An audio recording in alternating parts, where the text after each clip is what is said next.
أعوذ بالله من الشيطان الرجيم. بسم الله الرحمن الرحيم. الحمد لله رب العالمين، والصلاة والسلام على أشرف الخلائق أجمعين،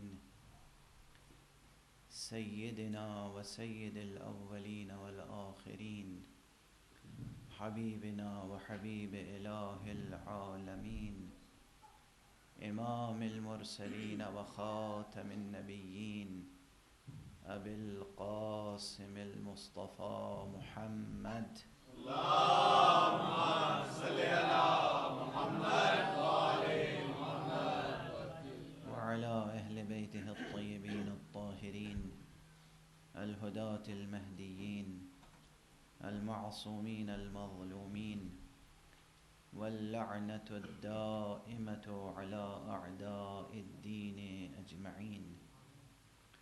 أما بعد، فقد قال الله تعالى عز اسمه في محكم كتابه ومتقن خطابه: بسم الله الرحمن الرحيم. ألف لام ميم. أحسب الناس أن يتركوا أن يقولوا آمنا وهم لا يفتنون. صدق الله العلي العظيم. اللهم صل على محمد وآل محمد. ایک مرتبہ اور بلند تر صلوات. اللهم صل على محمد وآل محمد. مسلسل آپ کی خدمت میں سورہ مبارکہ عنکبوت کی ابتدائی آیتوں پہ گفتگو ہو رہی ہے. یہ عرض کیا گیا کہ سورہ مبارکہ عنکبوت اس نظام الہی پر روشنی ڈال رہا ہے کہ جو نظام آزمائش ہے، نظام امتحان ہے، نظام اختبار ہے. یہ گفتگو اس وقت اور ہمیشہ ہماری زندگیوں سے مربوط ہے، آج کی زندگی سے بھی مربوط ہے، اور ہمیشہ ہمیشہ انسان جب تک اس دار دنیا میں ہے، اس ظرف زمان میں ہے، اس ظرف مکان میں ہے، اس ظرف دہر میں ہے، اس وقت تک انسان کی زندگی آزمائش اور امتحان سے دوچار رہے گی. بحیثیت انسان بھی آزمائشیں ہیں، بحیثیت مسلمان بھی آزمائشیں ہیں، بحیثیت مومن بھی آزمائشیں. پھر آزمائش کے انواع و اقسام ہیں. اخلاقی مسائل میں آزمائشیں، مادی مسائل میں آزمائشیں، نفسیاتی مسائل میں آزمائشیں.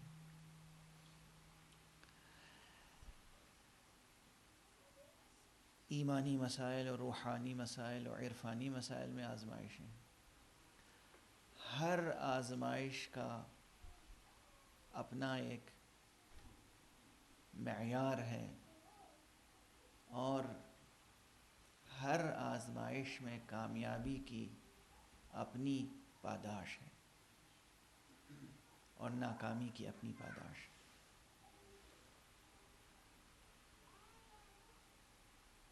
اسی سورہ مبارکہ کی تفصیل سے ظاہر وقت میں گنجائش نہیں ہوتی. اگر تفصیل سے ایک ایک آیت کے ضمن میں گفتگو ہو، جو میں سمجھتا ہوں کہ اگر یہ گفتگو اسی انداز سے جاری رہے تو شاید 1 سال لگے صرف سورہ مبارکہ عنکبوت کے ظاہری مطالب کے استیعاب میں. نہ صرف یہ کہ امتحان کا خوف دلایا گیا ہے، بلکہ امتحان میں کامیابی کی راہیں بھی بتائی گئی ہیں. اور نہ صرف یہ کہ امتحان کی سنگینی کی طرف توجہ دلائی گئی ہے، بلکہ انسان کی قوت نفس کو ابھارا بھی گیا ہے. ہر اعتبار سے یہ ایک سورہ، میں اسی لیے عرض کیا کرتا ہوں کہ قرآن مجید بحیثیت مجموعی ایک کتاب ہے، لیکن اس کا ہر سورہ اپنی جگہ ایک کتاب ہے۔ خود یہ سورہ مبارکہ عنکبوت ایک مستقل کتاب ہے۔ اگر یہ سورہ مبارکہ عنکبوت انسان سمجھ لے از اول تا آخر، تو دنیا اور برزخ اور میدان حشر، روز حشر تک کے تمام امتحانات کی کلید اس کے ہاتھ میں ہوگی۔ میں تقریب ذہن کے لیے عرض کر رہا ہوں کہ جیسے شاید ان ترقی یافتہ ملکوں میں ایسا نہ ہوتا ہو، لیکن ہمارے پسماندہ ملکوں میں اور ترقی پذیر ملکوں میں یہ ہوتا ہے کہ امتحانوں کی کنجیاں چھپا کرتی ہیں بچوں کے لیے، ہائی اسکول اور انٹرمیڈیٹ تک تو خوب چھپتی ہیں، سائنس کی اور میتھ کی اور ہر سبجیکٹ کی، یہاں تک کہ آرٹس میں بھی، لینگویجز میں، ہیومینٹیز میں، ہر سبجیکٹ کی کنجیاں چھپتی ہیں کہ یہ سوال و جواب آپ تیار کر لیجئے، انشاءاللہ امتحان میں پاس ہو جائیں گے۔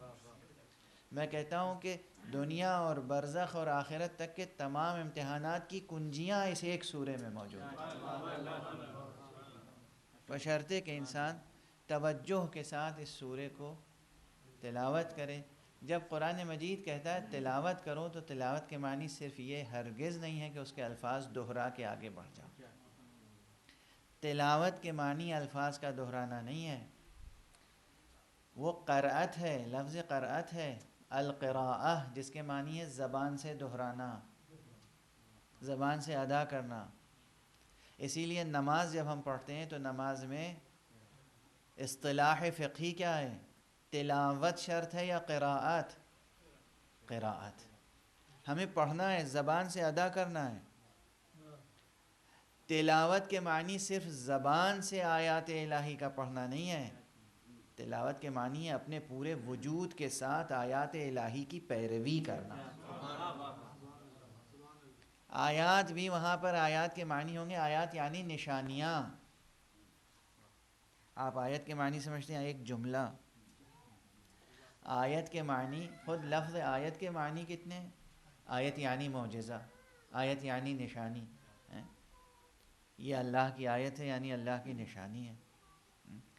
ائمہ ہدیٰ علیہم الصلاۃ والسلام، اولیاء اللہ، انبیاء، یہ سب آیات الہیہ تھے، خود آیات الہی تھے، اللہ کی نشانیاں تھے۔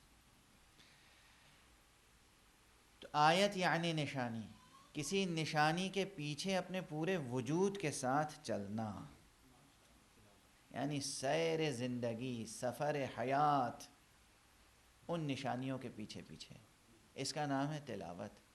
آپ کو میں قرآنی سند دے دوں کہ تلاوت کے معنی یہی ہیں، اس کے علاوہ کچھ نہیں ہے۔ سورہ مبارکہ شمس کم سے کم سال میں 1 یا 2 بار تو ضرور پڑھتے ہوں گے آپ حضرت، اگرچہ مستحب ہے، برابر پڑھنا چاہیے، نماز صبح میں اور نماز عشاء میں اور مختلف دنوں میں اس کا استحباب ہے، اور خاص طور سے اگر کسی کو آرزو ہو زیارت پیغمبر صلی اللہ علیہ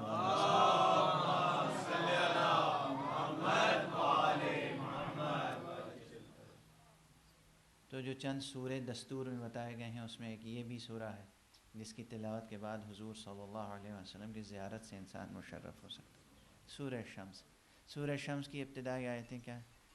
بسم اللہ الرحمن الرحیم، والشمس وضحاها والقمر اذا تلاها، تلا یتلو، تلا کے کیا معنی ہیں؟ سورج کی قسم اور اس کی روشنی کی قسم، والشمس سورج کی قسم، وضحاها اور اس کی روشنی کی قسم، سورج کی روشنی کی قسم، والقمر اور چاند کی قسم، اذا تلاہا جب چاند سورج کے پیچھے پیچھے نمودار ہو، جب سورج ڈوبتا ہے اور چاند نکلتا ہے تو پھر کہا گیا اذا تلاہا، جب اس کے پیچھے پیچھے چلے۔ اس کے معنی ہے تلا یتلو کے معنی ہے کسی کے پیچھے پیچھے چلنا۔ قرآن کی تلاوت کے معنی یہ ہے کہ قرآن کے پیچھے پیچھے چلنا، نہ صرف یہ کہ زبان سے دہرا لینا، نہ صرف یہ کہ زبان سے دہرا لینا، غور ہے، غور فرمانے۔ اب اگر یہ جتنی 2 طرح کی روایتیں ہیں، قرآن مجید کے سلسلے میں آج سورہ قرآن سے متعلق، آیات قرآن سے متعلق بعض روایتوں میں ہے کہ اس کی قراءت کیجیے، اور بعض روایتوں میں یہ ہے کہ جو شخص اس سورے کی تلاوت کرے اس کا یہ ثواب ہے۔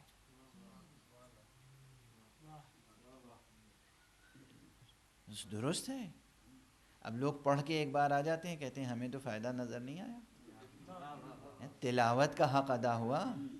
اسی قرآن مجید میں بعض ہستیوں کے بارے میں اللہ سبحانہ و تعالیٰ نے ان کی مدح میں، ان کے وصف میں، ان کی منقبت میں بیان فرمایا ہے کہ ہم نے جنہیں کتاب عطا کی ہے یتلونہ حق تلاوتہ، وہ اس کی اس طرح تلاوت کرتے ہیں کہ تلاوت کا حق ادا کر دیتے ہیں۔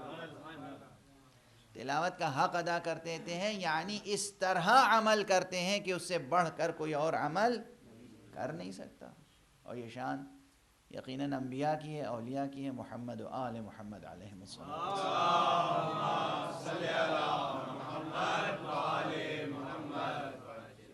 یہ سب بہت ظریف و باریک نکات ہیں، یہ نہ سمجھنے سے انسان کبھی کبھی اس کے نظام ایمانی میں خلل واقع ہو جاتا ہے۔ کہیں روایت پڑھ لی کہ یہ تلاوت کریں گے یہ کام ہو جائے گا، اور اس کے بعد کام نہیں ہوا، تو سوچتے ہیں نعوذ باللہ یہ وعدہ ہم سے غلط کیا گیا تھا۔ کوئی وعدہ جو اللہ فرمائے، جو رسول فرمائے، جو اولیاء فرمائے، وہ وعدہ ہرگز غلط نہیں ہوتا۔ وعدہ حق وعدہ حق ہے، وعدہ حق وعدہ حق ہے۔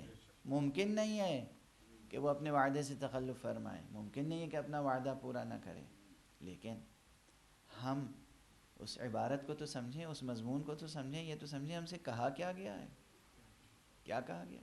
بہرحال یہ سورہ یہ شبہ قدر کے متعلق ہے کہ شبہ قدر میں جو شخص تلاوت کرے، اب شبہ قدر میں جو شخص تلاوت کرے سورہ مبارک عنکبوت کی، شبہ قدر میں جو شخص تلاوت کرے سورہ مبارک روم کی، شبہ قدر میں جو شخص تلاوت کرے سورہ مبارک لقمان کی، اس کے ثواب خصوصی بیان کیے گئے، سورہ دخان کی اس کے ثواب خصوصی بیان کیے گئے۔ یہ اب سوال کوئی کر سکتا ہے کہ کیسے ممکن ہے کہ ایک شب میں ہم تلاوت کر لیں، اس معنی کی روشنی میں جو آپ بتا رہے ہیں ممکن ہے، یہ بھی ممکن ہے۔ کسی بھی سفر کا آغاز کب ہوتا ہے؟ ارادے سے۔ ارادے، آپ کے دل کا ارادہ آپ کے سفر کا پہلا نقطہ ہے۔ کم سے کم شب قدر میں قرآن مجید ہاتھ میں لے کر سورہ عنکبوت کی تلاوت زبان سے کر کے، یعنی قراءت کر کے، اور یہ عہد کریں کہ پروردگار ہمیں یہ توفیق عطا فرما کہ اس کتاب میں جو محرمات ہیں میں اس سے بچ سکوں، جو واجبات ہیں اس پہ عمل کر سکوں۔ اس کے سامنے اپنے عزم کا اظہار تو کریں، ارادے کا اظہار تو کریں، نیت کا اظہار تو کریں، اور اسی سے مدد طلب کریں، پھر دیکھیے ذمہ داری اس کی ہو جائے گی۔ توجہ ہے نا؟ ایک مومنین کی شان عجب ہوتی ہے، کبھی جو مومن عارف ہے وہ اپنی ذات اور اپنے ارادے اور اپنے اختیار اور اپنے اقتدار، اپنی قوت، اپنی صلاحیت، اپنی توانائی پر کبھی بھروسہ نہیں کرتا، کبھی نہیں کہتا میں یہ کروں گا، اور یہ سکھایا گیا ہے، یہ تعلیم دی گئی ہے۔ کبھی اپنے بھروسے پر کسی کام کا عزم نہ کرو، جو بھی سرمایہ ہے تمہارا وہ توکل علی اللہ ہونا چاہیے۔ پروردگار ہم چاہتے ہیں کہ تیری اطاعت کریں، تو ہمیں توفیق عطا فرما کہ ہم تیری اطاعت کریں۔ پروردگار ہم چاہتے ہیں کہ محرمات انجام نہ دیں، پروردگار تو ہمیں اپنی نافرمانیوں سے روک لے۔ پروردگار ہم مکمل طور پر تیرے اختیار میں ہیں، ہم چاہتے ہیں تیری فرما برداری کریں، تو ہمیں قوت عطا فرما، توفیق عطا فرما۔ یہ انداز، اور وہ بھی صرف زبان سے سنی ہوئی دعا کا دہرا دینا نہیں، واقعاً دل میں وہ عہد ہو، وہ عزم ہو، عزم راسخ، وہ مضبوط ارادہ، وہ قوی ارادہ۔ یہ ارادہ ہی ہوتا ہے جو عمل میں بدلتا ہے۔ عمل کہاں سے وجود میں آتا ہے؟ عمل وجود میں کہاں سے آتا ہے؟ ارادہ۔ اسی لیے کہا جاتا ہے ارادے کی بنیاد یقیناً خیال پہ ہوتی ہے، خیال کا دامن بھی پاک ہونا چاہیے، خیالات کا دامن بھی پاک ہونا چاہیے۔ اسی لیے کہا جاتا ہے بچوں کو، ہمارے یہاں بزرگ کہا کرتے تھے اس طرح کی کتابیں پڑھا کرو، اس طرح کی کتابیں نہ پڑھا کرو، اس طرح کی کہانیاں پڑھا کرو، اس طرح کی کہانیاں نہ پڑھا کرو، اس طرح کے قصے پڑھا کرو، اس طرح کے قصے نہ پڑھا کرو، یہاں جایا کرو وہاں نہ جایا کرو، ایسے لوگوں سے ملا کرو ایسے لوگوں سے نہ ملا کرو۔ کیوں؟ تاکہ تمہارا دامن نظر اور دامن خیال بھی پاک رہے۔ جب دامن نظر پاک ہوگا، دامن خیال پاک ہوگا، تو جو ارادہ وجود میں آئے گا وہ پاک ارادہ ہوگا۔ یہ ارادہ جب عمل میں بدلے گا تو عمل صالح وجود میں آئے گا۔ یہ سب عمل صالح کو وجود میں لانے کے مقدمات ہیں۔ بہرحال انسان ایسے ماحول میں زندگی بسر کر رہا ہے کہ اس کی ہر سانس ایک آزمائش ہے، ہر سانس ایک آزمائش ہے۔ یہ پوری دنیا آلودہ ہے، فضا آلودہ ہے، ہوا آلودہ ہے، مختلف قسم کی آلودگیاں ہیں۔ اس میں اپنے کو سنبھالنے کے لیے، اپنے وجود کو سنبھالنے کے لیے، اپنے جوہر نفس اور گوہر ایمان کو سنبھالنے کے لیے، بچانے کے لیے انسان کو مدد کی ضرورت ہے، استعانت کی ضرورت ہے۔ وہ کلید بھی میں نے عرض کیا، وہ کنجی بھی سورہ مبارکہ عنکبوت میں بتا دی گئی ہے۔ ابھی میں اشارہ کروں گا اس مطلب کی طرف، اور یہ کوئی نئی چیز نہیں ہے۔ ایک تفسیری نکتہ ہے جو یہاں پر عرض کر دوں اور پھر آگے بڑھوں۔ قرآن مجید میں بہت سے سورے ہیں جو الف لام میم سے شروع ہوئے ہیں۔ سورہ مبارکہ بقرہ پہلا ہی سورہ ہے، حمد کے بعد سورہ آل عمران، یہ سورہ مبارکہ عنکبوت، اس کے بعد سورہ مبارکہ روم، سورہ مبارکہ لقمان۔ یہ کئی سورے ہیں جو الف لام میم سے شروع ہیں۔ آپ دیکھیں گے کہ جتنے سورے ہیں جو الف لام میم سے شروع ہوئے ہیں، ان سوروں کے مضامین ایک دوسرے سے ملتے جلتے ہیں۔ یعنی ایک اعتبار سے اس سے ملتی جلتی آیتیں ہیں جو سورہ بقرہ میں موجود ہیں۔ سورہ بقرہ 200 سے زائد تقریباً 300 آیات پہ مشتمل سورہ ہے۔ یہ سورہ 70 آیات پر مشتمل ہے۔ یہ سمجھیے کہ سورہ مبارکہ بقرہ کی ایک انداز سے تلخیص ہے جو سورہ مبارکہ عنکبوت میں ہے، لیکن صرف تلخیص ہی نہیں ہے، یعنی صرف تکرار مضمون نہیں ہے، یعنی مضمون دوہرا نہیں دیا گیا ہے۔ اب یہ مضمون دوہرا دینے کے اوپر میں ایک مثال عرض کر دوں، اور اکثر میں ادبی اور شعری مثالیں آپ کے سامنے لے آتا ہوں۔ دیکھیے، ایک شاعر کوئی بات کہے اور وہ واقعی اوریجنل پوئٹ ہو، شاعر ہو، متشاعر نہ ہو۔ متشاعر کسے کہتے ہیں؟ متشاعر اسے کہتے ہیں کہ جس نے قافیے چن لیے اور قافیے گنگنا گنگنا کے انہیں باندھ رہا ہے، قافیے ردیف کی بندش کر رہا ہے۔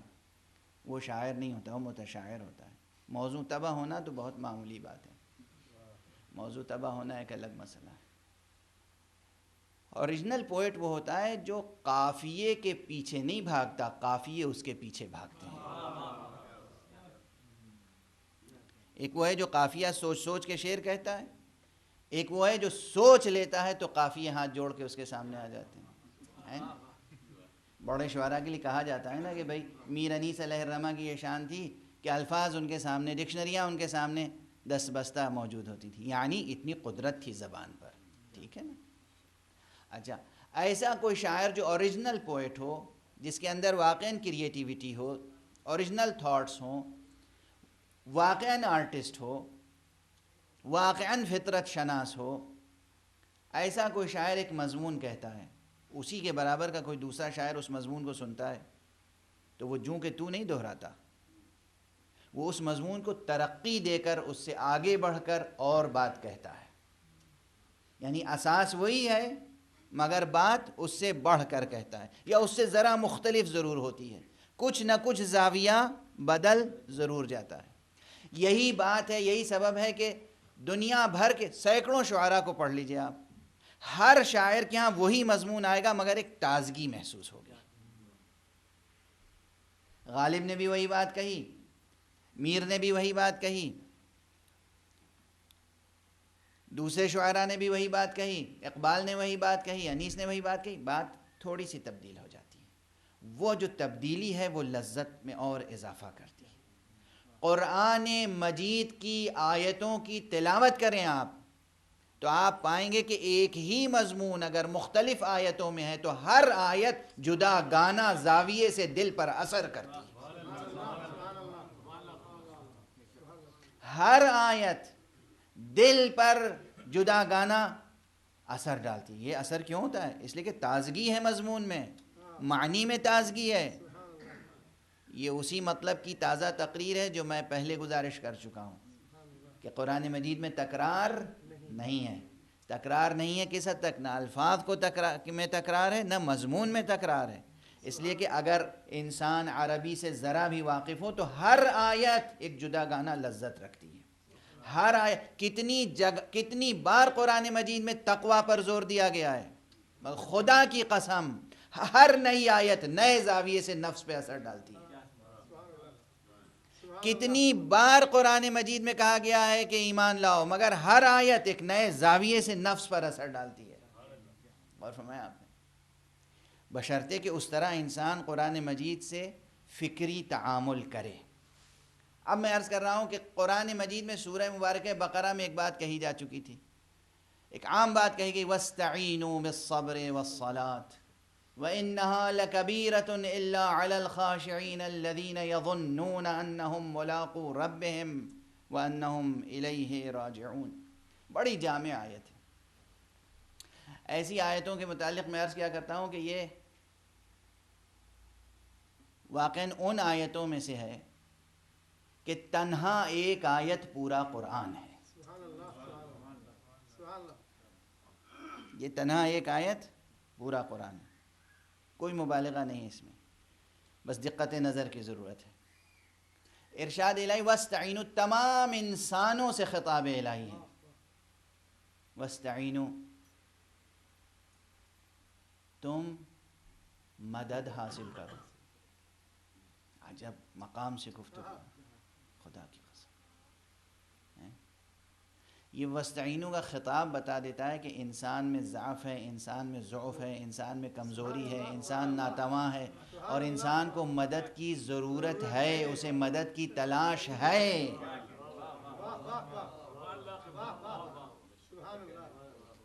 وَاسْتَعِینُوا، تم مدد حاصل کرو، مگر کس سے؟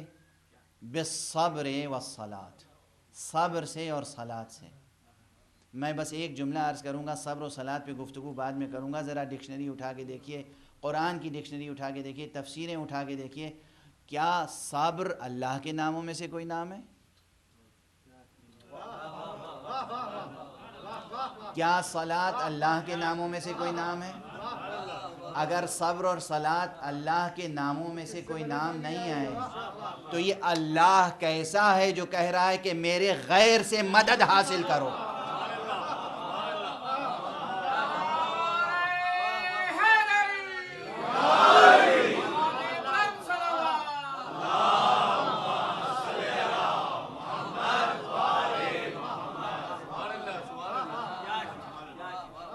توجہ ہے؟ دیکھیے توحید کا مضمون سمجھنے کی ضرورت ہے۔ توحید تو وہ حقیقت ہے کہ اس کے دامن قدس تک غبار شرک بھی پہنچ نہیں سکتا، پہنچ نہیں سکتا۔ توحید وہ حقیقت ہے، غبار شرک پہنچ نہیں سکتا اس کے دامن قدس تک۔ اور یہ مسلمان ہے کہ اگر کہہ دیجئے یا رسول اللہ کہتا ہے شرک ہو گیا، یا علی ہم کہتے ہیں شرک ہو گیا، یا حسین کہتے ہیں شرک ہو گیا، اس پہ ہمیں مشرک اور کافر ہونے کا الزام رکھ دیتے ہیں، اتہام، بلکہ فتوائے قتل، جو انہیں شیعیان علی کو جو قتل کرے اس کے لیے بہشت کے وعدے۔ اللہ اکبر، اللہ اکبر۔ ذرا اس آیت کو سمجھ لیں، وَاسْتَعِینُوا بِالصَّبْرِ وَالصَّلَاةِ، تم مدد حاصل کرو صبر سے اور صلاۃ سے۔ بہرحال یہ طے ہے کہ نہ صبر اللہ کا نام ہے نہ صلاۃ اللہ کا نام۔ اور بات استعانت کی ہے،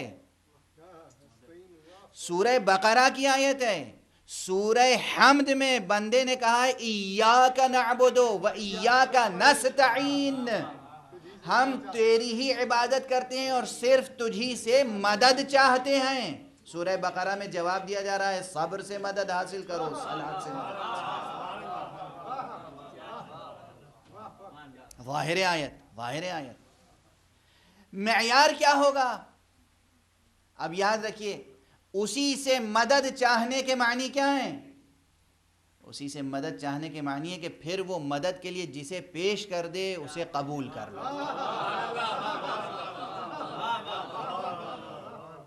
توجہ، تمہیں مدد کی ضرورت ہے، تم اس سے مدد حاصل کرو، اس سے مدد طلب کرو، اس سے استعانت کرو، اس کے علاوہ کسی سے مدد حاصل نہ کرو، صرف انہی وسائل پر، انہی وسائط پر، انہی ذرائع پر، انہی سہاروں پر تکیہ کرو جو وہ فراہم کرے۔ ایسا کیا تو توحید کا تقاضا پورا ہوگا، اور اگر اپنے طور پر سہارے تلاش کیے تو مشرک ہو جاؤ گے۔ ایک سوال یہاں پہ کر کے تیزی سے آگے بڑھ جاؤں۔ جب پیغمبر اکرم اس دنیا سے تشریف لے جا رہے تھے تو اسلام اللہ نے بھیجا تھا، محمد کو اللہ نے بھیجا تھا، اسلامی حکومت اللہ نے قائم کی تھی محمد مصطفیٰ صلی اللہ علیہ وآلہ وسلم کی سرپرستی میں۔ یہ کون لوگ تھے؟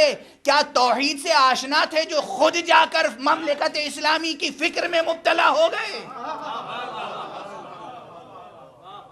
کہ اگر ہم نہ سنبھالتے تو اسلام خطرے میں پڑ جاتا، اگر ہم نے حکومت کی باغ ڈور نہ سنبھال لی ہوتی تو معاشرہ اسلامی بکھر جاتا۔ آپ کون ہوتے ہیں مملکت اسلامی کی باغ ڈور سنبھالنے والے؟ آپ تلاش کریں کہ اس نے کس کے ہاتھ میں باغ ڈور دی ہے۔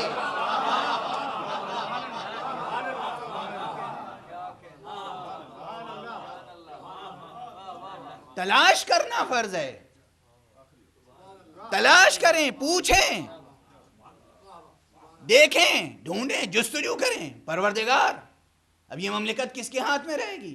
پروردگار اس دین کا ذمہ دار کون ہوگا؟ پروردگار اس امت کا ذمہ دار کون ہوگا؟ تلاش کریں، اور جسے اللہ معین کر دے یا رسول اللہ معین کر دیں اس کو قبول کر لینا توحید ہے، اسے قبول نہ کرنا کفر ہے۔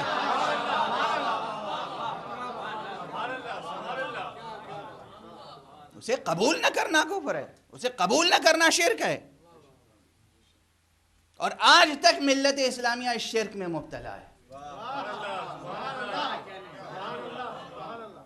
شرک ہے۔ شرک کسے کہتے ہیں؟ دیکھیے، عرفاء نے بہت تفصیل سے بحث کی ہے۔ چھوٹے سے چھوٹا گناہ بھی، عصیان گناہ، چھوٹے سے چھوٹا گناہ بھی، اس کی برگشت شرک کی طرف ہوتی۔ ہوشیار رہیے گا، اپنے نفسوں کا محاسبہ کیجئے۔ چھوٹے سے چھوٹا گناہ بھی اگر جان بوجھ کر کیا گیا تو اس کی برگشت شرک کی طرف ہے۔ بڑے سے بڑا گناہ بھی سہون ہو گیا، اضطرارن ہو گیا، انجانے میں ہو گیا، آپ کے اوپر کوئی عذاب نہیں۔ قاتل سب سے بڑا گناہ ہے۔ اگر قتل عمد ہے، جان بوجھ کے قتل کیا تو سزا کیا ہے؟ قاتل کے بدلے قاتل، جان کے بدلے جان۔ اگر قتل خطا ہے، شریعت کیا کہتی ہے؟ اب ہے قصاص؟ نہیں، ممکن نہیں ہے۔ ثابت ہو جائے کہ قتل خطا ہے، یعنی ہمارا قتل کرنے کا ارادہ نہیں تھا مگر ہمارے ہاتھوں سے کوئی قتل ہو گیا، قتل خطا ہے، سہون۔ ایک مثال کافی ہے نا؟ اگر مثال دیتا چلوں تو پھر دامن وقت میں گنجائش باقی نہیں رہے گی۔ بڑے سے بڑا گناہ اگر سہون ہو جائے معاف، قابل عفو، عمدن ہو قابل معاف نہیں ہے۔ چھوٹے سے چھوٹا گناہ بھی عمدن ہو تو اس کی برگشت شرک کی طرف ہوتی ہے۔ کیسے؟ وضاحت کر دوں اس قضیے کی۔ عمدن کے معنی کیا ہیں؟ عمدن یعنی جان بوجھ کر یعنی اس وقت مسئلہ یاد ہے. معصومین علیہم الصلاۃ والسلام کے کلمات سے استفادہ کیجیے. معصوم فرماتے ہیں کہ انسان مومن اس وقت تک کسی گناہ میں مبتلا نہیں ہوتا جب تک کہ وہ سہو میں کی حالت میں نہ ہو، نسیان کی حالت میں نہ ہو، یعنی بھول جاتا ہے پہلے حکم الہی تب گناہ سرزد ہوتا ہے. اور مومن کی شان کے خلاف ہے یہ کہ اسے یاد ہو حکم الہی اس کے باوجود نافرمانی کرے، شان کے خلاف ہے. اس لیے گناہ کی تفسیر یہ جو بعض حضرات گناہان صغیرہ اور گناہان کبیرہ کی تفسیر کرتے ہیں، بعض حضرات اسے قبول نہیں کرتے ہیں. یہ نسبی ہے. اللہ سبحانہ و تعالیٰ کی ذات سے نسبت رکھنے کے ساتھ ساتھ تعبیر یہ ہوتی ہے کہ ہر وہ گناہ جو بظاہر کتنا ہی چھوٹا ہو لیکن جان بوجھ کے کیا گیا ہے تو گناہ کبیرہ ہے. اور اس کی برگاہ شرک کی طرف ہے. شرک یعنی کیا چیز شریک کر رہے ہیں آپ اللہ کی ذات میں؟ اپنا نفس.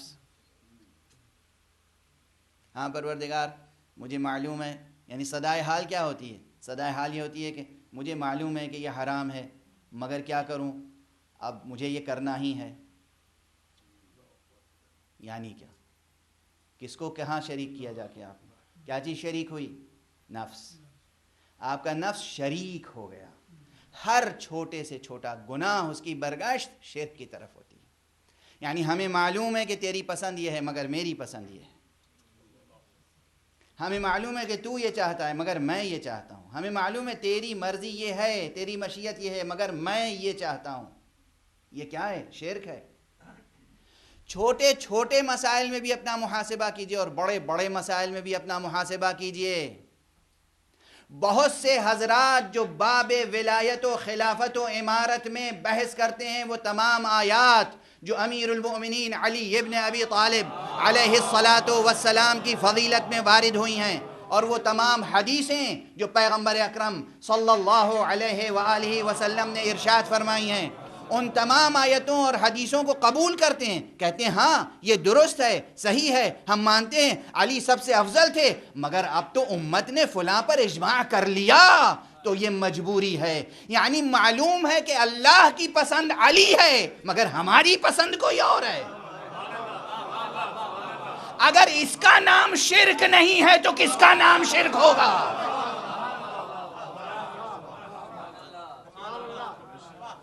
اس کا نام اگر شرک نہیں ہے تو شرک کس چیز کا نام ہے؟ ایک بزرگ ہوا کرتے تھے، نگار نکالا کرتے تھے پرچہ، نیاز فتح پوری صاحب. انہوں نے اس پرچے نگار کا پورا امامت و خلافت نمبر شائع کیا، اور اس امامت و خلافت نمبر میں سبھی نے مقالے لکھے، تمام مکاتب فکر کے لوگوں نے مقالے لکھے، اور اس کے بعد سب کے آخر میں انہوں نے خود محاکمہ لکھا.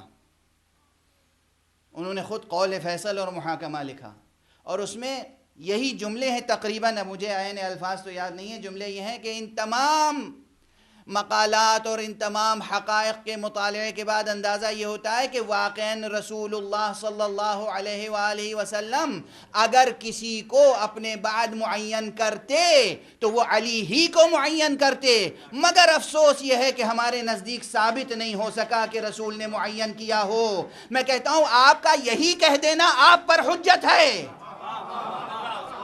آپ کو اندازہ تو ہو گیا نا کہ رسول معین کرتے تو علی کو کرتے.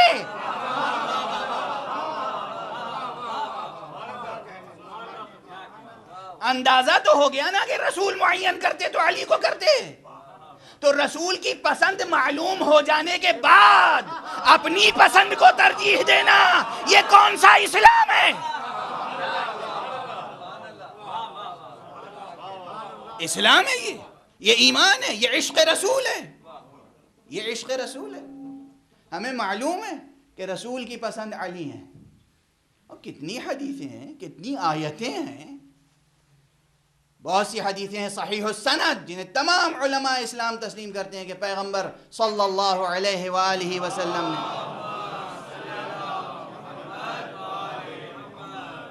ارشاد فرمایا کہ میرے بعد اس امت میں افضل ترین شخصیت علی ابن ابی طالب کی ہے. اچھا کہتے ہیں ہاں اس سے فضیلت تو ثابت ہوتی ہے مگر خلافت تھوڑی ثابت ہوتی ہے. اب بس میں ایک مصرع کہہ کے آگے بڑھ جاتا ہوں کہ اس سادگی پہ کون نہ مر جائے اے خدا. ایک صلوات پڑھ دیجئے محمد.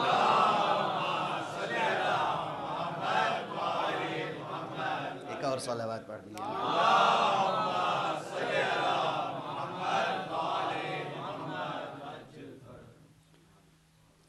بہرحال یہ گفتگو کی شان ہی یہی ہوتی ہے کہ بات چلتی کہیں سے ہے اور پہنچتی کہیں تک ہے. اور میں اکثر کہتا ہوں کہ قرآن کی بات جب چھڑے گی تو وہ ختم ہی ہوگی جا کے ذات علی ابن ابی طالب. کہیں سے تفسیر شروع کیجئے. محرم میں یہ جملہ میں نے دوسرے انداز سے کہا تھا وہ بھی اپنی جگہ درست ہے. میں نے برابر کہا ہے کہ قرآن مجید کی شان یہ کہیں سے کوئی بھی آیت تلاوت کرو اس کا رشتہ کربلا سے جڑ جاتا ہے. اس کے معنی یہی ہے کہ کہیں سے کوئی بھی آیت تلاوت کیجئے قرآن مجید کی مگر وہ محمد اور آل محمد علیہم الصلاۃ والسلام سے بات مربوط ہو جاتی ہے. معاف فرمائیے گا ایک تو یہ ماہ مبارک رمضان وہ مہینہ ہے کہ جس میں ہر اعتبار سے انسان کو خالص ترین ہونے کی کوشش کرنی چاہیے. اس لیے میں گفتگو بھی خالص ترین کر رہا ہوں بغیر کسی تکلف و تعارف کے. اور اس لیے لہجے میں اگر تھوڑی سی تلخی محسوس ہو تو اسے یا صداقت کی شیرینی سمجھیے گا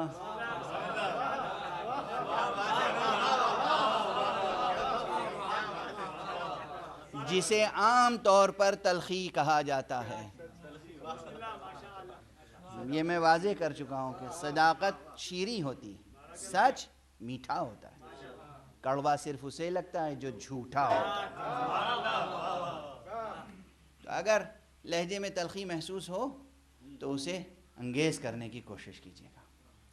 میں تو صرف مثال عرض کر رہا تھا اور اس آیت کی طرف توجہ دلا رہا تھا. اور موضوع ذہن میں رکھیے کہ چاہے وہ چھوٹے سے چھوٹا عمل ہو یا بڑے سے بڑا ایمان کا مسئلہ ہو ہمیں مدد کی ضرورت ہے. اور ہمارے سامنے ہر مرحلے پر آزمائشیں ہیں امتحانات ہیں اور اس سب کی کلید سورہ مبارکہ عنکبوت میں ہے. سورہ مبارکہ عنکبوت میں جو کچھ ہے اس سے مماثل حقیقتیں سورہ مبارکہ بقرہ میں بھی ہیں, سورہ مبارکہ آل عمران میں بھی ہیں, سورہ مبارکہ روم اور سورہ مبارکہ لقمان میں بھی ہیں. لیکن اس مقام پر جو مسائل نفسیاتی, اخلاقی, ذہنی, روحانی جو مسائل جن سے روزانہ شب و روز ہم دو چار ہوتے ہیں ان میں ہمارے لیے کلید کوئی فراہم کی گئی یا نہیں؟ آزمائشوں میں کامیابی کے لیے, امتحانوں میں کامیابی سے گزر جانے کے لیے کوئی کلید ہمیں دی گئی یا نہیں؟ وہ کلید, سب سے بڑی کلید یہ ہے وَاسْتَعِينُوا بِالصَّبْرِ وَالصَّلَاةِ. تم مدد حاصل کرو صبر سے اور صلاۃ سے. سورہ مبارکہ عنکبوت میں اس کی مماثل آیت موجود ہے. کہا گیا اُتْلُ مَا أُوحِيَ إِلَيْكَ مِنَ الْكِتَابِ وَأَقِمِ الصَّلَاةِ إِنَّ الصَّلَاةَ تَنْهَا عَنِ الْفَحْشَاءِ وَالْمُنْكَرِ وَلَذِكْرُ اللَّهِ أَكْبَرُ. یہ نماز پر تاکید سورہ مبارکہ عنکبوت میں ہے, وہ نماز پر تاکید سورہ مبارکہ بقرہ میں ہے. وَاسْتَعِينُوا بِالصَّبْرِ وَالصَّلَاةِ. تم مدد حاصل کرو دو چیزوں سے, صبر سے اور صلاۃ سے. اب تفاسیر میں دیکھیے کہ صبر و صلاۃ سے مراد کیا ہے. ظاہری تفسیر سے لے کر باطنی تفسیر تک میں نے کہا فاصلہ ہے. ایک تنزیل ہے, ایک تعویل ہے, ایک ظاہر ہے, ایک باطن ہے. ظاہر میں صبر سے مراد روزہ ہے. ظاہر آیت صبر یعنی الصوم, الصیام. الصبر یعنی الصیام. جب اور آگے بڑھیں گے تو معلوم ہوگا صبر سے مراد وہ صفت ہے اخلاقی, وہ قوت ہے نفسیاتی, نفسی, روحی, وہ قوت ہے جو انسان میں پائی جاتی ہے, اسے کہتے ہیں صبر. صبر انسان کی ایک قوت ہے, انسان کے نفس کی ایک قوت ہے, انسان کی روحانی ایک قوت ہے صبر. اس قوت سے مدد لو. اس قوت سے مدد لینے کے معنی کیا ہیں؟ اور خود اس ایک قوت کے کئی رخ ہیں. میں صرف اسی انداز سے گفتگو ہو، وقت تو آلریڈی گزر چکا ہے، مگر میں سمجھتا ہوں کہ یہ شبیں عبادت کی شبیں ہیں، اس لیے چند جملے اگر گزارش کر رہا ہوں تو آپ حضرات اسے انشاءاللہ اپنے ذہنوں میں محفوظ رکھیں. صبر کی ظاہری ایک تفسیر صوم، صیام، روزہ. صبر کی ایک اور تفسیر وہ قوت، وہ صفت جس سے ہر انسان وجداناً واقف ہے لیکن تفصیلاً واقف نہیں ہے.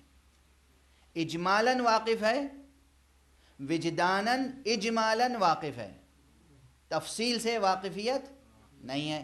یعنی کیا؟ یعنی کسی سے بھی کہیے بھیا صبر کرو، وہ جانتا ہے صبر کیا ہے، لیکن صبر کے کتنے مراتب ہیں، کتنے مدارج ہیں، کتنے اقسام ہیں، کتنے انواع ہیں، کتنے رخ ہیں، کہاں تک انسان صبر کرے تو وہ صبر کہلائے گا، اور کہاں پر یہ صبر اپنی تعریف کھو دے گا، کس چیز کو صبر کہیں گے، کس چیز کو بزدلی.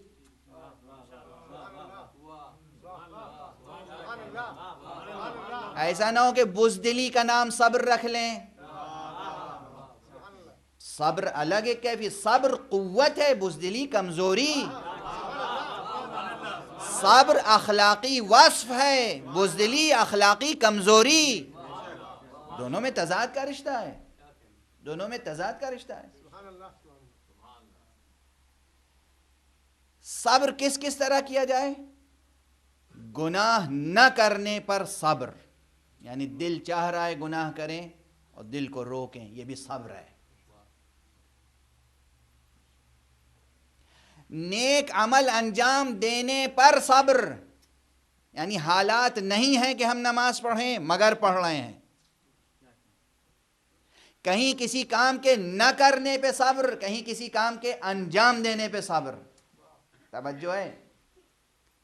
یہ تمام تفصیلات تفسیر کی کتابوں میں موجود ہیں، تو یہ ہوں گے، اسی سے مراتب قائم ہوں گے، روزے سے لے کر اور انسان کے تمام وہ اعمال جو حکم خدا کے مطابق، مرضی و مشیت الہیہ کے مطابق، رضا حق کے مطابق انسان انجام دے.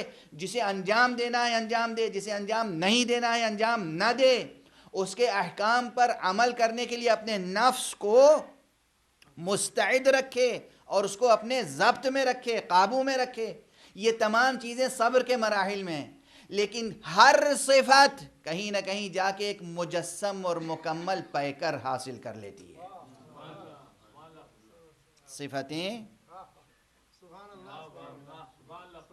صفتوں کا ایک مظہر کمال بھی ہوتا ہے اس دنیا میں. اللہ نے ہر صفت کا ایک کامل ترین مظہر خلق فرمایا ہے. توجہ ہے.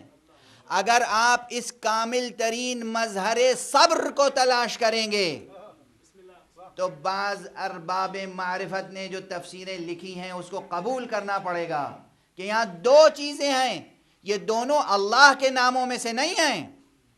وَاسْتَعِينُوا بِالصَّبْرِ وَالصَّلَاةِ، تم اپنی مدد حاصل کرو صبر کے ذریعے سے اور صلاۃ کے ذریعے سے. نہیں، اللہ کے نام نہیں ہیں، بلکہ کسی وسیلے کو اللہ نے تمہارے لیے فراہم کیا ہے کہ ان کے ذریعے سے تم اپنی مدد حاصل کرو. تو عرفاء کا کہنا ہے کہ صبر نام گرامی علی ابن ابی طالب ہے، صلاۃ نام گرامی محمد مصطفیٰ صلی اللہ علیہ وسلم. یعنی صلاۃ نام مصطفیٰ کا ہے، صبر نام علی کا ہے. صبر علی کا نام ہے، صلاۃ علی کا نام ہے. اور چونکہ یہ ایک دوسرے سے نسبت رکھتے ہیں نفس کی، یہ ان کے نفس ہیں، وہ ان کے نفس ہیں، یہ ان کی جان ہے، یہ ان کے جان ہے، اس لیے دوسرے مقام پہ یہ عبارت بھی ہے کہ صبر سے مراد محمد ہیں، صلاۃ سے مراد علی ہیں. علی کا نام صبر بھی ہے، علی کا نام صلاۃ بھی ہے، محمد کا نام صبر بھی ہے، محمد کا نام صلاۃ بھی ہے صلی اللہ علیہ وآلہ وسلم.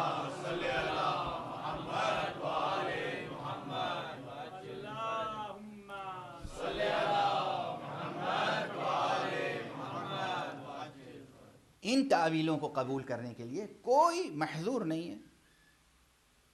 ظاہری نظام شریعت باطل نہیں ہوتا اور مستحکم ہوتا ہے. توجہ ہے. بعض حضرات کہتے ہیں کہ تعویل کے پیچھے جانے سے ظاہر شریعت کا نظام باطل ہو جاتا ہے. نہیں، وہ تعویل باطل ہے جس کی بنا پہ ظاہر شریعت باطل ہو جائے. وہ تعویل باطل ہے جس کی بنا پر ظاہر نظام شریعت باطل ہو جائے، احکام الہی معطل ہو جائیں، حرام واجب مستحب مکروہ یہ نظام معطل ہو جائے، وہ باطل ہے. تعویل حق وہی ہے کہ جس کی بنیاد پر یہ ظاہری نظام بھی مستحکم رہے. اس لیے حقیقت صلاۃ بطور خاص صوم سمجھ میں آیا، صبر سمجھ میں آیا. صبر صفت بھی ہے اور صبر روزہ بھی ہے. روزے کو صبر اسی لیے کہا گیا ہے کہ یہ ایک مخصوص عبادت ہے جو انسان کے نفس میں قوت صبر کو مستحکم کرتی ہے.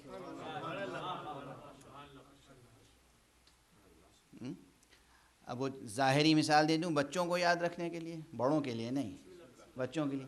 اگر جسم میں جو وائٹامنس ہیں، جو اور انگریڈینٹس ہیں، جو منرلس ہیں، یہ کم ہو جائیں تو پھر کیا کرتے ہیں آپ؟ سپلیمنٹس دیتے ہیں. یہ سپلیمنٹس جا کے اس ایلیمنٹ کو یا اس منرل کو یا اس وائٹامن کو اس کے اسٹینڈرڈ پہ رکھتے ہیں. ٹھیک ہے نا. انسان کے اندر اخلاقی صفات پائے جاتے ہیں. انسان کے نفس میں، انسان کی روح میں بہت سی قوتیں پائی جاتی ہیں. ان قوتوں کو ان کے نارمل معیار پر، مشیت کے معیار پر باقی رکھنے کے لیے صبر، دیکھو ایک بڑی کام کی قوت ہے تمہارے اندر پائی جاتی ہے. ہر کام میں کامیابی کے لیے صبر ضروری ہے. صبر کو کیسے باقی رکھو گے؟ روزہ رکھو. صبر کو کس طریقے سے نفس میں قائم کرو گے؟ یہ قوت تمہارے اندر ہے، اللہ نے یہ قوت دے کے بھیجا ہے. بنیادی طور پر روح میں، نفس میں یہ قوت موجود ہے. مگر اس دنیا میں آنے کے بعد اس دنیا کا نظام کیا ہے؟ اس دنیا کا نظام یہ ہے کہ چیزیں متلاشی ہو جاتی ہیں. یہ متلاشی میں اصل معنی میں استعمال کر رہا ہوں. اردو میں اب متلاشی کہتے ہیں ڈھونڈنے والے کو، تلاش کرنا. عربی میں متلاشی کے معنی ہے بکھر جانا. اس دنیا میں ہر چیز بکھر رہی ہے نا، بکھر رہی ہے. وہ سائنس کی تھیوریوں کا حوالہ ہر جگہ تو نہیں، وہ آپ کے ذہن میں خود آ گئی ہوگی وہ بات. بکھر رہی ہے ہر چیز، بکھر رہی ہے ہر چیز. جو قوتیں آپ لے کر آئے ہیں وہ سب قوتیں بکھر رہی ہیں. ان قوتوں کو محفوظ رکھنا ہے. صبر ایک قوت ہے، اسے محفوظ رکھنا ہے. یہ آپ کی مدد کرے گی، آپ کی قوت آپ کی مدد کرے گی. یہ قوت اللہ نے آپ میں رکھی ہے آپ کی مدد کے لیے. مگر اس قوت کو محفوظ رکھنے کے لیے روزہ رکھنا ضروری ہے. اسی طرح اور بہت سے اوصاف ہیں جو آپ کے نفس میں موجود ہیں. ان اوصاف کو باقی رکھنے کے لیے نماز پڑھنا ضروری ہے. اور خود اس روزے اور نماز کو باقی رکھنے کے لیے، اس کو جاندار بنائے رکھنے کے لیے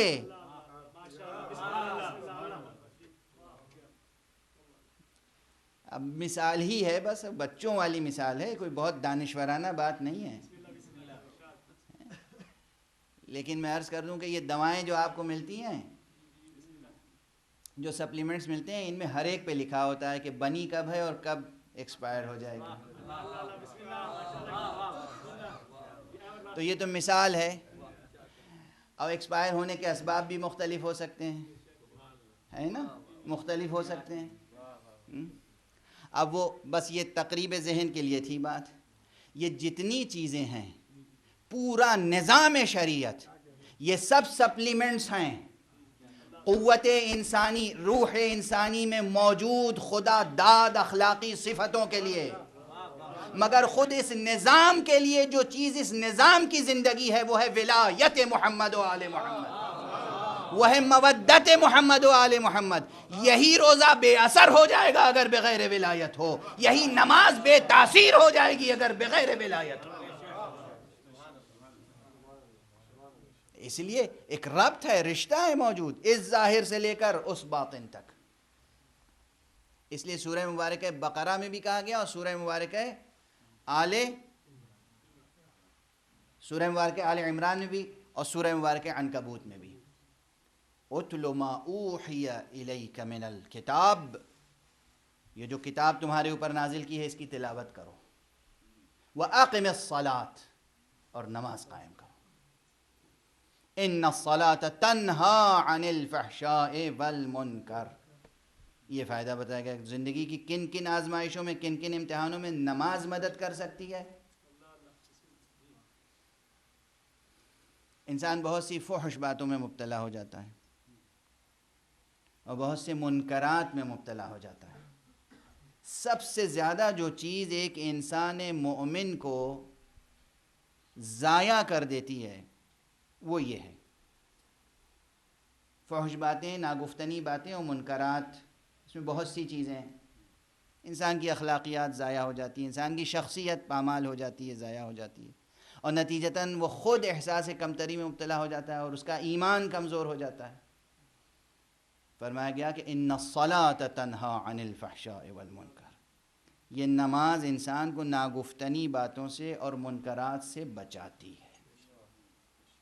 تجربہ کر کے دیکھیے، اور وہی کہتے ہیں کہ نماز پڑھیے نہیں، نماز قائم کیجیے۔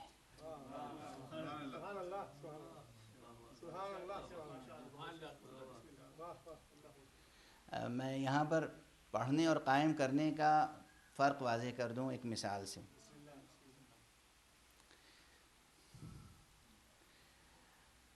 ابھی کچھ دنوں پہلے یہاں مولانا مودودی مرحوم کے بیٹے تشریف لائے تھے، فاروق مودودی صاحب۔ انہوں نے اپنی تقریر میں بھی یہ بات کہی، مولانا مودودی نے خود اپنی سوانح عمری میں بھی یہ بات لکھی ہے، اور تفہیم القرآن جو ان کی عظیم الشان تفسیر ہے اس کے سبب تالیف میں بھی یہ بات لکھی ہے انہوں نے، کہ ہندوستان میں جو رائج نظام ہے وہ ایسا نظام ہے کہ بچپن میں قرآن پڑھا دیا جاتا ہے، مگر کیسے پڑھایا جاتا ہے؟ بس ناظرہ سکھا دیا گیا قرآن۔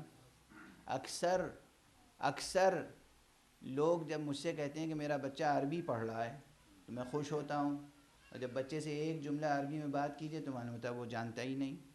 وہ سمجھتے ہیں عربی پڑھ رہا ہے یعنی قرآن دیکھ کر پڑھنا سیکھ رہا ہے، یعنی بس وہ الف لام میم ملا لیا، ذالکا ملا کے پڑھ لیا، یہ سمجھ گئے کہ عربی آ گئی۔ نتیجہ یہ ہوتا ہے کہ اس طرح قرآن پڑھنے سے بعض حضرات پڑھ بھی لیتے ہیں، رٹ بھی لیتے ہیں، قرآن پورا یاد ہوتا ہے۔ وہی عامیانہ زبان تو اب آج کل میں استعمال ہی کرنے لگا ہوں آپ حضرات سے معذرت کے ساتھ، منہ زبانی یاد ہوتا ہے، منہ زبانی قرآن یاد ہوتا ہے، نو کے زبان ہیں، آیتیں یاد ہیں، ایک آیت کا بھی ترجمہ نہیں معلوم، پیغام کیا ہے اس میں نہیں معلوم۔ توجہ ہے، قرآن مجید کی آیتوں کو آنکھ بند کر کے بغیر سمجھے ہوئے ان کے پیغام، ان کے محتویٰ، ان کے معانی، مفاہیم، مقاصد سے بالکل چشم پوشی کر کے آیت کو دہرا دینا زبان سے، یہ ہے پڑھنا۔ سمجھ کے قرآن کو پڑھنا ہے تلاوت، ٹھیک ہے؟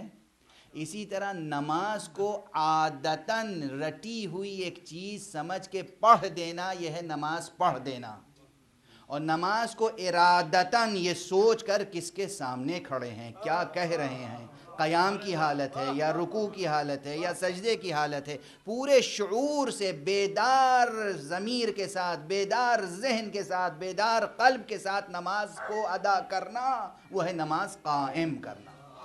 اور یہ ممکن نہیں ہے کہ کوئی شخص 2 رکعت نماز پڑھے اور اپنی حاجت خدا سے حاصل نہ کرے۔ نصف شب کے بعد بڑی سے بڑی حاجت ہو آپ کی، 2 رکعت نماز پڑھ لیں، صرف پڑھ لیں۔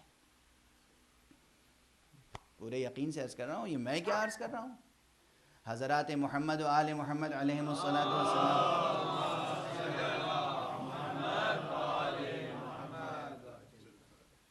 کہ ایک دو بے شمار ارشادات ہیں، بے شمار حدیثیں ہیں جن میں یہ بات کہی گئی کہ نماز نماز نماز نماز کس کی طرح چیزوں کو انسان کی مدد کرتی ہے، مشکلات میں، اخلاقی مشکلات میں، نفسیاتی مشکلات میں، نماز شب کی اپنی تاثیر ہے، نافلہ صبح کی اپنی تاثیر ہے، فریضہ صبح کی اپنی تاثیر ہے، نافلہ ظہر کی اپنی تاثیر ہے، نافلہ عصر کی اپنی تاثیر ہے، خود فریضہ ظہر کی اپنی تاثیر ہے، فریضہ عصر کی اپنی تاثیر ہے، ہر نماز کی تاثیر الگ ہے۔ خصوصیت کے ساتھ نماز شب وہ ہے کہ جو انسان کو ناگفتنی باتوں سے اس طرح روکتی ہے کہ انسان کی نگاہوں کے سامنے کچھ بھی ہو رہا ہو، اس کی آنکھیں کھلی ہوتی ہیں لیکن اس کے اوپر کوئی اثر نہیں ہوتا، جیسے سیسا پلائی ہوئی ایمان کی دیوار ہو۔ آنکھیں کھلی ہوئی ہیں، سامنے کوئی رقص کر رہا ہے، کوئی برہنہ ہے، کوئی کچھ ہے، کوئی اثر نہیں پڑتا، نفس پہ کوئی اثر نہیں پڑتا، نفس مطیع فرمان الہی رہتا ہے۔ یہ خصوصی قوت ہے جو انسان کو نماز شب سے حاصل ہوتی ہے۔ اور پھر اسی طرح جو میں نے عرض کیا کہ اور بہت سی نماز شفع کی اپنی تاثیر ہے، ایک رکعت جو نماز وتر ہے، نماز وتر، اس کی الگ ایک تاثیر ہے۔ بہرحال گفتگو کو سمیٹ رہا، وقت ختم ہو گیا۔ صلاۃ کی اہمیت بھی آپ کے پیش نظر ہے، صبر کی اہمیت بھی آپ کے پیش نظر ہے۔ صبر اور صلاۃ دونوں کا ظاہر بھی آپ کے سامنے ہے، دونوں کا باطن بھی آپ کے سامنے میں نے ذکر کر دیا۔ ایک شب گزر گئی لیکن دامن وقت میں گنجائش نہیں تھی، میں ذکر نہیں کر سکا۔ شب بدر کا ذکر نہیں کر سکا میں۔ اگر نماز کو یہ دیکھنا ہو کہ کہاں کہاں نماز قوت پہنچاتی ہے، کن کن آزمائشوں میں، کن کن امتحانوں میں نماز قوت عطا کرتی ہے، تو آپ اندازہ کریں کہ جنگ بدر کتنی بڑی جنگ تھی اسلام کی، سب سے پہلی جنگ، کتنی بڑی جنگ تھی۔ دشمن تعداد میں زیادہ، اسلحے سے لیس، ہر طرح سے ان کی قوت زیادہ تھی، اور جو حضرات پیغمبر اکرم صلی اللہ علیہ وآلہ وسلم کے ساتھ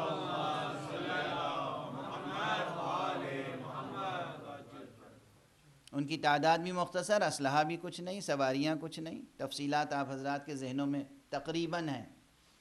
اس جنگ بدر میں ایسی مہیب جنگ، ایسی مہیب جنگ، ایسی خوفناک جنگ، اور پیغمبر سپہ سالار ہیں وہاں پہ، خود موجود ہیں۔ پیغمبر نے کیا کیا شب بھر؟ سپاہیوں سے کہا جاؤ سو جاؤ، سب سو گئے۔ روایتوں میں سونے کی کیفیت تک مذکور ہے، ایسی میٹھی اور گہری نیند سوئے ہیں بہت سے لوگ اس شب کہ شاید زندگی بھر نہ سوئے ہوں گے۔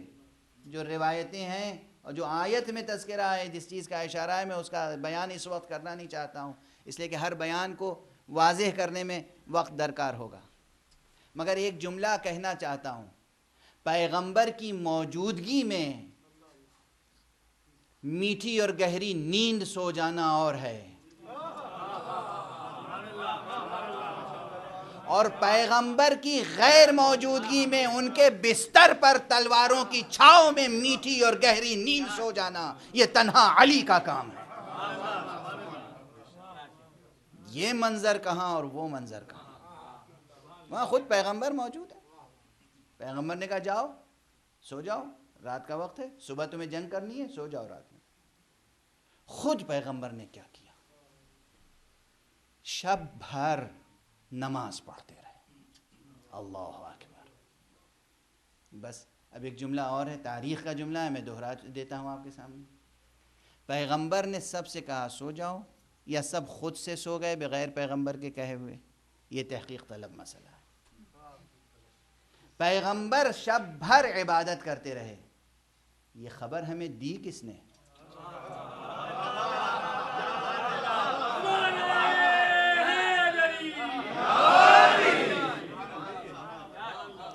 یہ ہمیں بتایا کس نے کہ پیغمبر شب بھر نمازیں پڑھتے رہے؟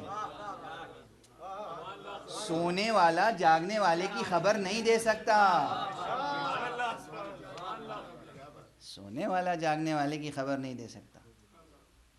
جب مصطفیٰ بیدار تھے اور محو مناجات تھے اور نماز پڑھ رہے تھے، اس وقت علی ابن ابی طالب علیہ الصلاۃ والسلام نفس پیغمبر تھا۔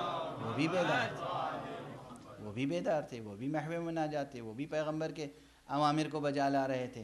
بہت سی فضیلتیں جو شب بدر میں امیر المؤمنین علی ابن ابی طالب علیہ السلام کو حاصل ہوئی ہیں۔ بعض روایتوں میں ہے کہ اس ایک شب میں 3000 فضیلتیں علی نے پائی ہیں۔ ایک شب بدر میں 3000 فضیلتیں۔ یہ روایت عامہ و خاصہ سب کیا ہے؟ علی ابن ابی طالب نے ایک شب میں 3000 فضیلتیں۔ اب وہ تفصیل کسی دن اور۔ آج اس وقت بس ایک گریز، وقت ختم ہو چکا، وقت تمام ہو چکا۔ شب بدر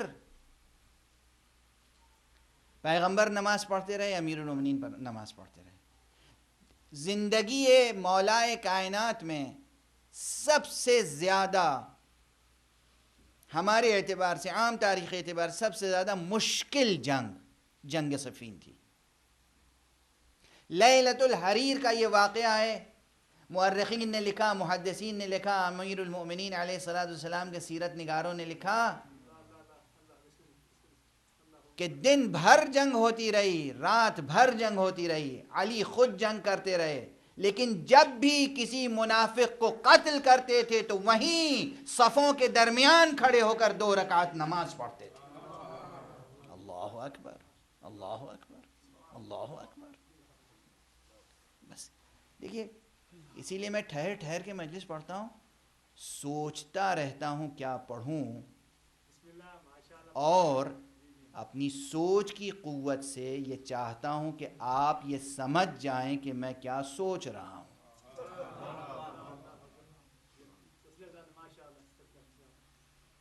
اور اکثر میں کامیاب ہوا ہوں۔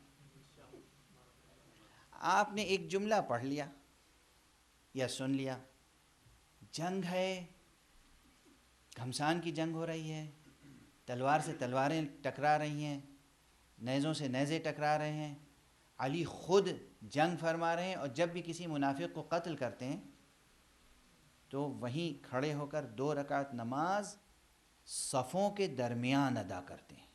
اللہ اکبر، 2 رکعت نماز ادا کرنا علی کا صفوں کے درمیان، جنگ ہو رہی ہے۔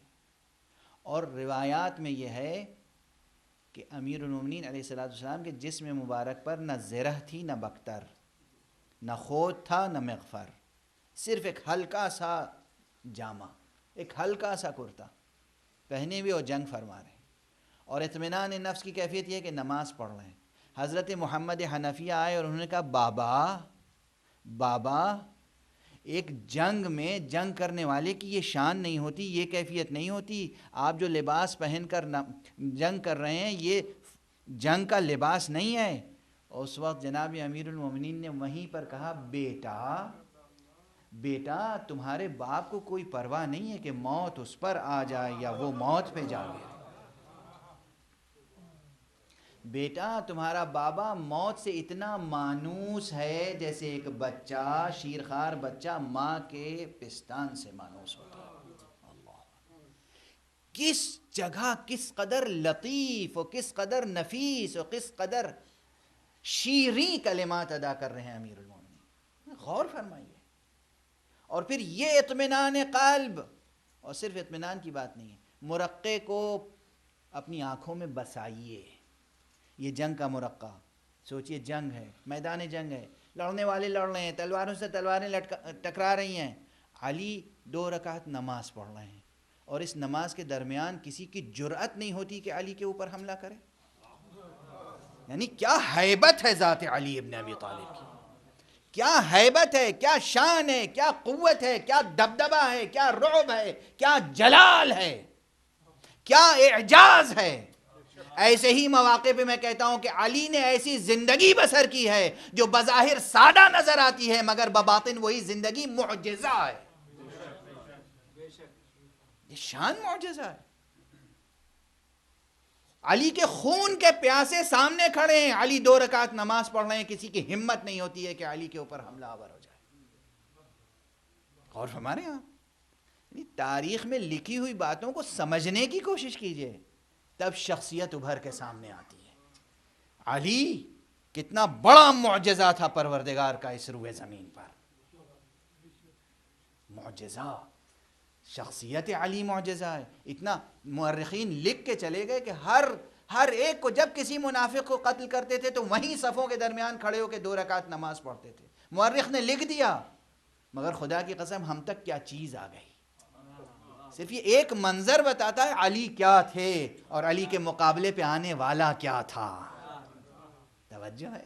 بس گفتگو تمام کر دی میں نے. اس سے زیادہ فضائل پڑھنے کا موقع نہیں.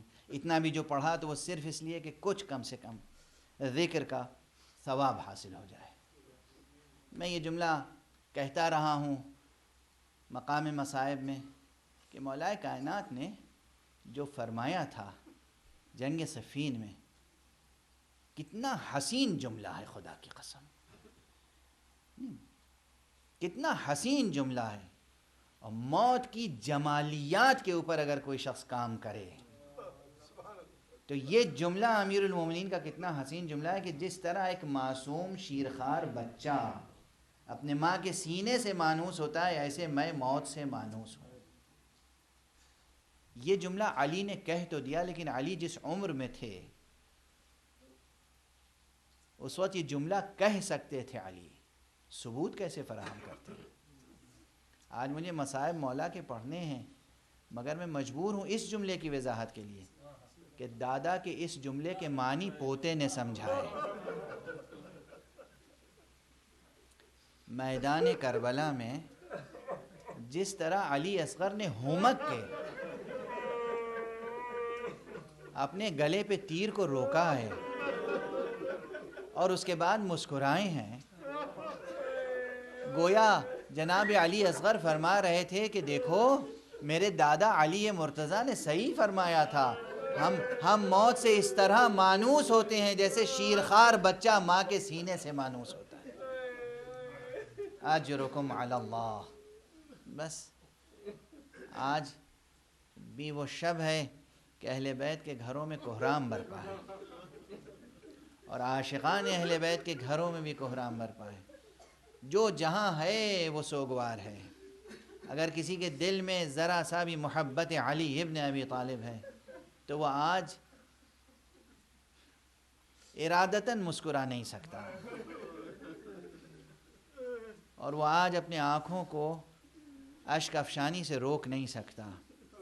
کل میں نے تمام حالات نہیں گزارش کیے، تمام باتیں جو تاریخ میں لکھی ہیں گزارش نہیں کر سکا.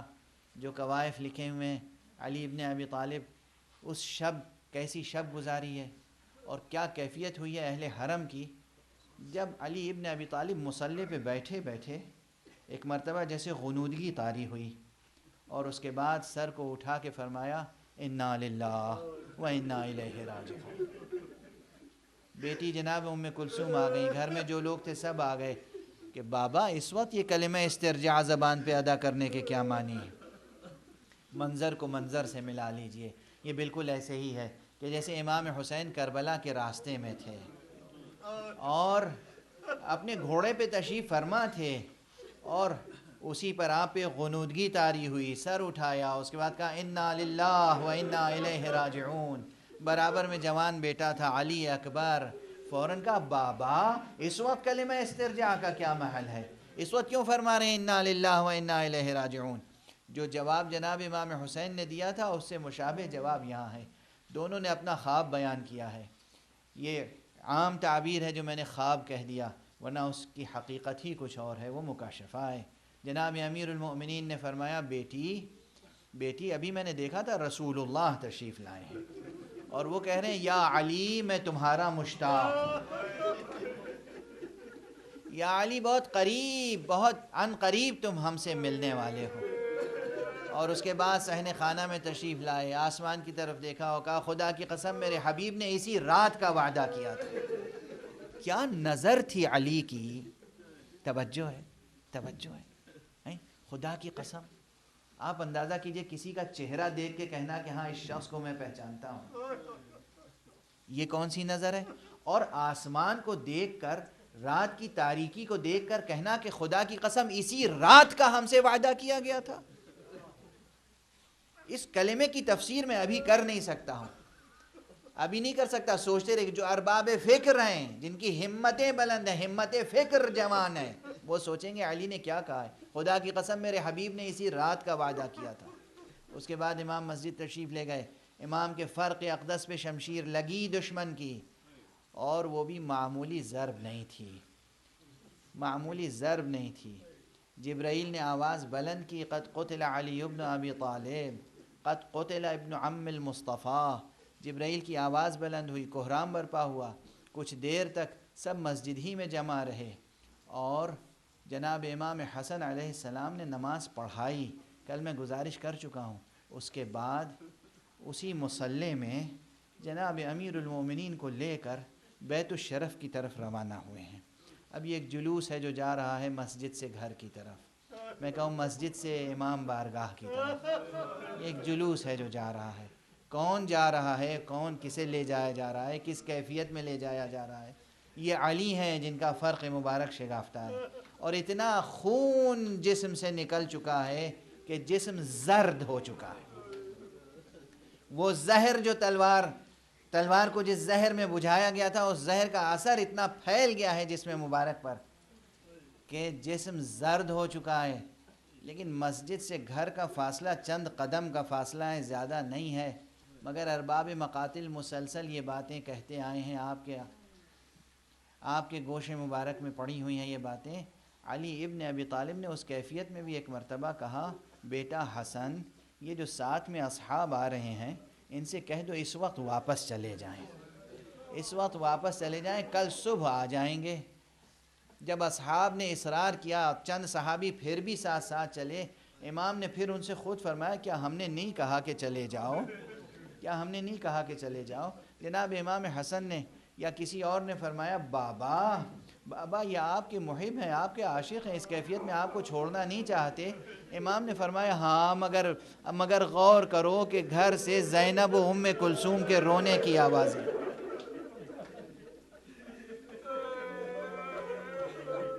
زینب و ام کلثوم کے رونے کی آوازیں آ رہی ہیں. یہ علی ابن ابی طالب کو گوارا نہیں ہے کہ زینب و ام کلثوم کے رونے کی آوازیں نامحرم کانوں تک پہنچ جائیں.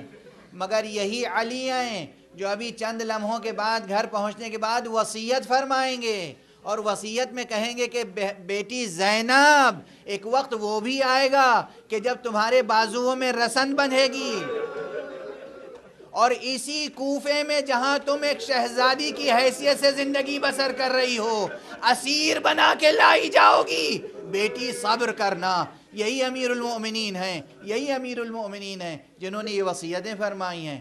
بیت الشرف پہنچے ہیں، بیت الشرف پہنچے ہیں. تفاصیل آپ کے پیش نظر ہیں، تفاصیل آپ کے پیش نظر ہیں. جب امیر المؤمنین علیہ السلام پہنچے ہیں اور اس کے بعد تفصیل سے وصیت کرنے کا موقع ملا ہے مولا کو، تو ایک مرتبہ تمام گھر کے چھوٹے بڑوں کو بلا کر امام حسن علیہ السلام کے حق میں وصیت فرمائی. اور جتنے افراد ایسے تھے جن کی کفالت واجب تھی، لازم تھی، ان سب کے ہاتھ حسن کے ہاتھ میں دیے. لیکن ایک بچہ ایسا تھا جو اپنی ماں کے پاس کھڑا ہوا تھا، اور وہ بچہ علی کا بڑا چہیتا تھا، وہ علی کا چہیتا بیٹا تھا. وہ منتظر تھا جب بابا مجھے بلائیں گے تب جاؤں گا، جب بابا میرا ہاتھ حسن کے ہاتھ میں دیں گے تب میں جاؤں گا. سب کا ہاتھ دے چکے، وہ بچہ اپنی جگہ کھڑا رہا. اس کے بعد جب یہ سلسلہ ختم ہوا تو ایک مرتبہ اس بچے کی ماں نے، جناب ام البنین نے ایک مرتبہ کہا کہ آقا کیا میرے بچے سے کچھ قصور ہو گیا ہے؟ امیر المومنین علیہ السلام کی آنکھوں میں آنسو امنڈ آئے. کہا نہیں تمہارے بیٹے سے کوئی قصور نہیں ہوا ہے، مگر اسے ہم نے حسین کے لیے ذخیرہ کر رکھا ہے. امام حسین کو بلایا اور جناب عباس کا ہاتھ لے کر حسین کے ہاتھ میں دے دیا.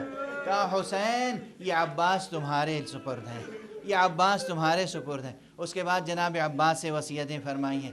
جناب عباس سے جو وصیتیں فرمائیں، جناب زینب سے جو وصیتیں فرمائیں، ان وصیتوں کا ہمیں علم اس وقت نہیں ہوا. اس کا علم تو ہمیں اس وقت ہوا جب میدان کربلا میں عباس خیمے سے نکل رہے تھے. جب عباس خیمے سے نکل رہے تھے اس وقت جب جناب زینب نے کہا بھیا عباس، میں نے سنا تھا بابا نے کہا تھا تمہارے ہاتھوں میں رسن باندھی جائے گی، مگر سوچا کرتی تھی جس کے پاس عباس جیسا بھائی ہو اس کے بازوؤں میں رسن کیسے بندھ سکتی ہے. بھیا جاؤ، خدا حافظ، اب یقین آ گیا کہ میرے بازوؤں میں رسن باندھی. انا للہ و انا الیہ راجعون. رضا بقضائه وتسلیما. یا حسین یا حسین.